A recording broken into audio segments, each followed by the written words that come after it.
And this week on Desert Island Dishes, we have been speaking to people who are keen cyclists. So earlier this week, someone who is going to be doing the Tour de France a week early just to map the route. Let's speak to someone who I would imagine that would be easy for. He is Tom Jones from Wellingborough, and he is, well, I mean, a bit of a king of cycling. Morning, Tom. Good morning, Annabel. Lovely to talk to you again. And you. So you are known, well, not just for cycling on your own. It's all about you and your family, isn't it? And you have taken them out from a very young age.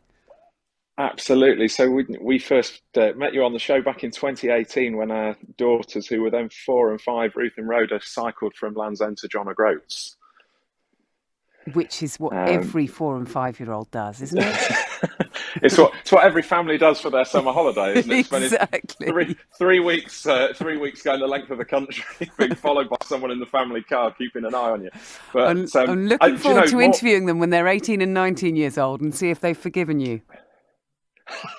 Oh, they've loved it. Do you know what though? Building on that experience, actually, we've done more and more riding locally on the back of that, and I would say that the bigger challenge we have now is trying to get more and more of their friends riding their bikes to school in Wellingborough, and doing the ordinary everyday stuff. We talk about fuel prices spiking and everything's getting expensive. Still, half our primary school children are being driven to school. There's a saving for you right there. Walk and cycle to school. And we get all sorts of other benefits with it. So we're very much trying to evangelise now in the community. My wife Katie and I now run the critical mass bike rides in Wellingborough. So once a month on the last Friday of the month, we meet up outside the Hind Hotel in Wellingborough, and we go for a group bike ride. People in ordinary clothes cycling for the destination. I don't go out in my shrink wrap unless I absolutely need to. And to give other people the opportunity to experience the joy we do of riding our bikes, and to do it where we live. And is it getting easier? Because that's the thing, isn't it? You go to certain countries and they're built for cycling, aren't they? The idea is that this country will become better and better at it, with cycle paths and all of that. But it's better than it was a few years ago, is it? Do you know, I think a year into the new unitary councils, and before they happened, the boroughs and the county council were blaming each other for why it wasn't happening. A year on, I can't say things have improved very much, Annabel, but just before COVID, we went to the Netherlands for a week on the train, and we backpacked around the Netherlands with the family for the week. And the town centres there, nearer to us than Edinburgh is. The town centres there are a completely different proposition. We have Sheep Street in the middle of Wellingborough with just a solid column of cars and lorries going right through the very middle of the town centre, where we want people to be sat outside having a meal. And some of the changes that we could make would cost us next to nothing. But you can see tantalisingly close to home people getting it right. So we really do need help. We need help with infrastructure. We were on the show a little while ago with the opening of the first school street in the county during lockdown. It's still the only one in the county.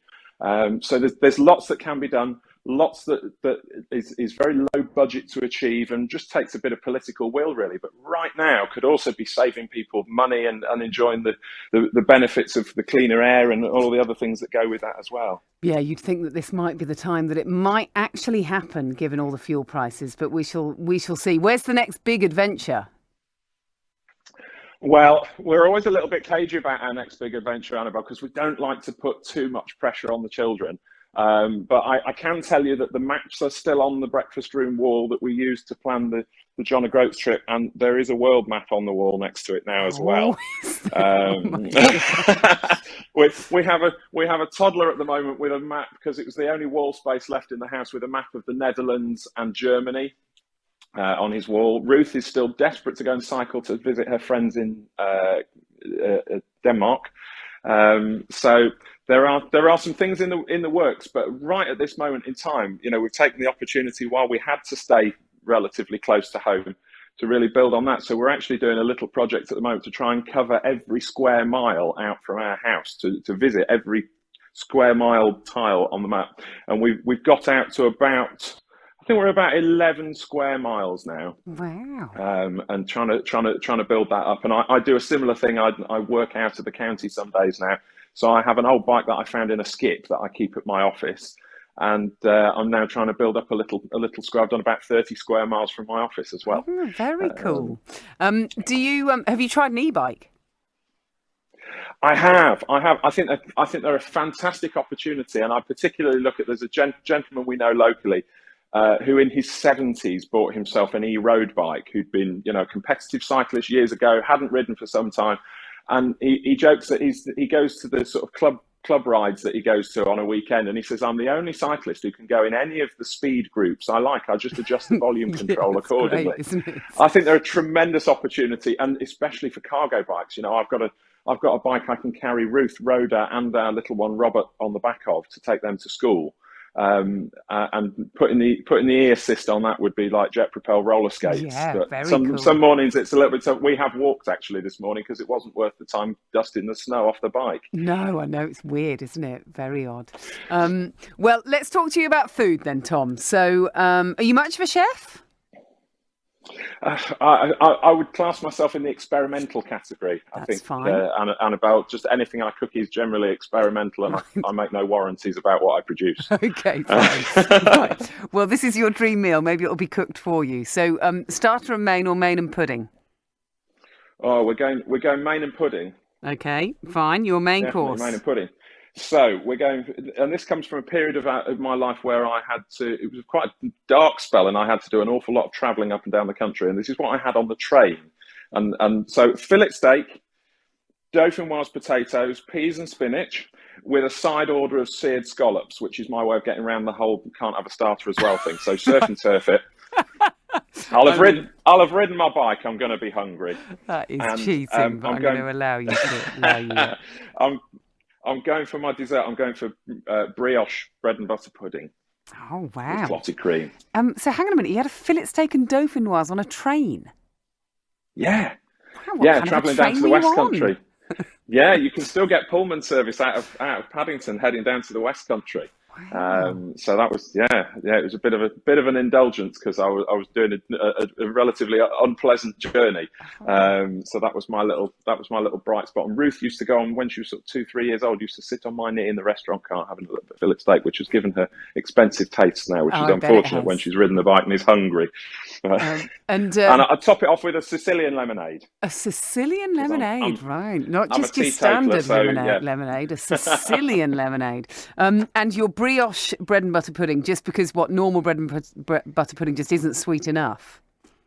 Yeah, absolutely. And as I say, I've got to keep riding the bike to have the excuse to be able to do that. Yeah. So the two go hand in hand.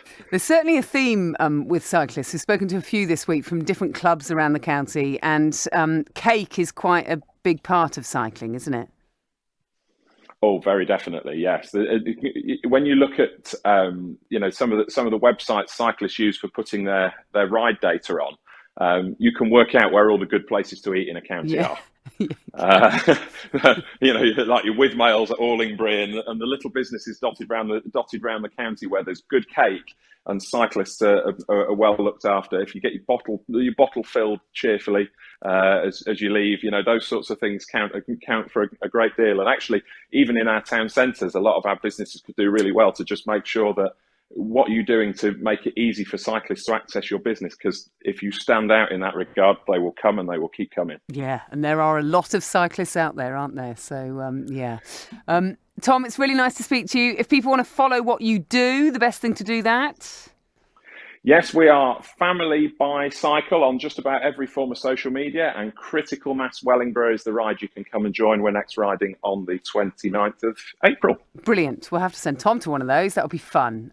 Nice to speak to you, Tom, and good luck with it all. Let us know what the next challenge is, won't you? We certainly will. Good to talk to you, Annabel.